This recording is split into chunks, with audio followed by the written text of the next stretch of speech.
Depression అంటే కేవలం mood of కాదు, అది మనసును మెల్లగా ఖాళీ చేసే ప్రమాదకరమైన స్థితి. బయటికి చూస్తే అందరూ బాగానే ఉన్నట్టు కనిపిస్తారు, కానీ లోపల మాత్రం ఎవరికీ చెప్పుకోలేని బాధతో కొట్టుమిట్టాడుతూ ఉంటారు. ఈ రోజుల్లో ఫోన్లు, సోషల్ మీడియా, లైక్స్ అన్నీ ఉన్నా మనస్సు పంచుకునే మనిషి మాత్రం తగ్గిపోతున్నాడు. అదే ఒంటరితనానికి దారి తీస్తోంది.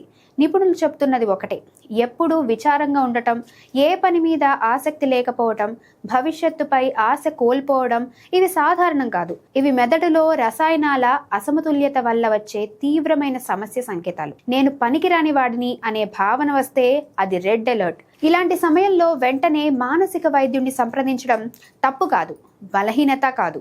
కౌన్సిలింగ్, మందులు, కుటుంబం అండ, ఈ మూడు కలిసి అద్భుతాలు చేస్తాయి. క్రమం తప్పకుండా వ్యాయామం చేయడం, మనస్సులో ఉన్నది నమ్మకమైన వ్యక్తితో పంచుకోవడం చాలా ముఖ్యం. డిప్రెషన్కు పరిష్కారం ఉంది. సహాయం అడగడం మొదటి అడుగు.